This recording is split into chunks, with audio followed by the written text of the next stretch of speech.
¿Cómo les va? Muy buenos días. Un gusto compartir este espacio de reflexión, de pensamiento, de ideas, de enseñanza con todos ustedes. Como probablemente muchos de los seguidores de este canal sepan, me dedico desde hace mucho tiempo, varias décadas ya, a estudiar sobre la cuestión del liderazgo, de la superación personal y de cómo las personas, independientemente del ámbito en el cual se desempeñen, pueden ser más eficaces y proyectarse mucho mejor en torno a esos roles a partir de ir adquiriendo toda una serie de competencias sobre las cuales trabajamos.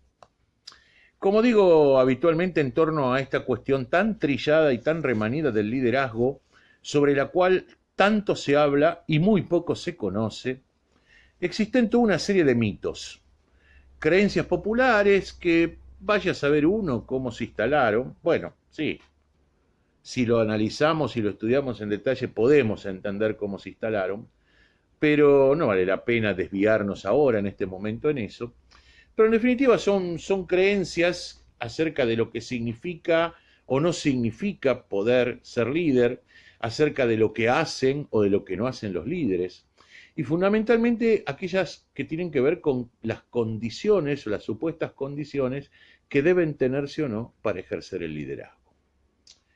La verdad que en esto como en todo, siempre nosotros somos de alguna manera prisioneros de nuestras creencias. Y hablar de las creencias de cada uno no es ni bueno ni malo, sencillamente están ahí. Y lo querramos o no, por supuesto que condicionan nuestros comportamientos. Ahí en esto último, en este capítulo donde hablamos acerca de cómo las creencias condicionan nuestros comportamientos y en consecuencia los resultados que obtenemos a partir de ellos, es donde nos enfrentamos a la idea de que en este universo de creencias que cada uno de nosotros tenemos, que forman parte de sus paradigmas o como decimos habitualmente de su modelo mental, existen creencias que nos potencian, creencias que nos llevan a sacar lo mejor de nosotros, a generar resultados, a orientar nuestro progreso. Y en contrapartida hay creencias que nos limitan, creencias que se constituyen en obstáculos que no existen en términos fácticos, pero que nosotros a partir de ellos hemos construido y que se terminan convirtiendo en una valla insalvable a saltar cuando en un determinado momento tenemos que pensar en nuestro progreso. Esto se da en cualquier plano y por supuesto también en el plano de nuestro desarrollo como líderes se da también igual. Muchas veces cuando trabajo en espacios formativos o a veces como coach individual de muchos jóvenes profesionales, empresarios, emprendedores de distintas características, dirigentes de distintos estratos sociales, a veces, casi siempre, tiendo a preguntarles, bueno, pero vos te considerás un líder, vos te considerás cuanto menos en proceso de desarrollo como líder. Y me sorprende que muchas veces escucho expresiones del tipo, no, yo no nací líder. Oh, terrible, primera gran creencia limitante, ¿no? Imaginar que los líderes nacen. Por favor, gente, hace décadas que está absolutamente abolido de cualquier pensamiento serio esta idea de que se nace líder. Y muchos todavía la retuercen todavía mucho más y dicen, no, yo no podría ser nunca líder porque no soy un tipo carismático. Y aparece otro gran mito, que es el eje de esto que quería compartir hoy con ustedes, que es esto que yo llamo el mito del carisma. El mito de que de la misma manera, ¿sí? La propia palabra carisma tiene un significado místico, ¿sí? El carisma tiene que ver con el acto de unción, aquel que es un elegido, un tocado por, y hasta esto nos enfrenta una trampa de imaginar que el carisma es una suerte de don que se nos concede o que no se nos concede. En esto, como en todas las cuestiones que tienen que ver con aquello que nosotros llamamos las competencias de un líder o las competencias de un dirigente, opera exactamente la misma lógica. En todo caso, todos y cada uno de nosotros podemos nacer con determinadas predisposiciones pero el desarrollo y la transformación de ellas en competencias concretas siempre depende de los estímulos que recibimos del contexto a lo largo de nuestra historia de vida y, por supuesto, dentro de ellos, los más importantes seguramente sean nuestra formación. Y alguien debe estar pensando a esta altura, pero como vos me decís que el carisma puede aprenderse, que el carisma puede enseñarse, yo puedo enseñarle a una persona a ser más carismática, no me suena. Pues bien, querido amigo, te invito a que te empiece a sonar, porque sí, decididamente el carisma puede aprenderse, decididamente puede enseñarse, decididamente puede ser objeto de un proceso de desarrollo como cualquier otra competencia.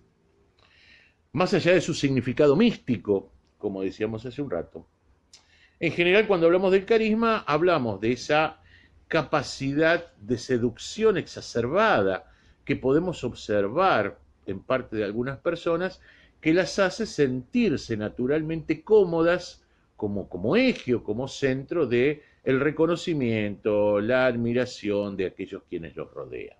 Pues es una persona muy carismática, atrae con su propia presencia. Y dicho así, o dicho hasta acá, parecería que, bueno, evidentemente es algo que de algún lado de saber debe haber alguna suerte de gen del carisma.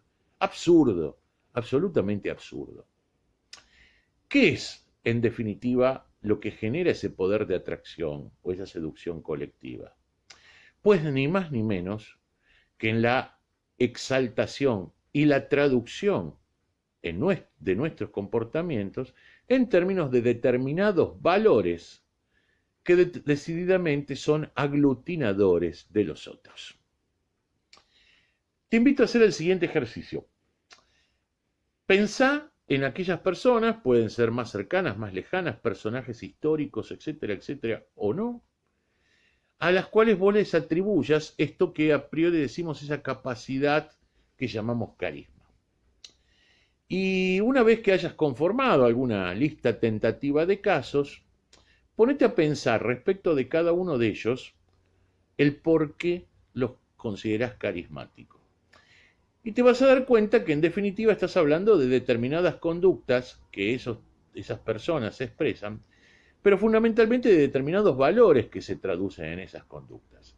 Entonces es muy común, por ejemplo, decir, este tipo es carismático, y cuando le preguntas por qué, dice, porque es un visionario, porque es íntegro, porque es tolerante, porque tiene buen humor, porque tiene una gran seguridad, una gran confianza en sí mismo.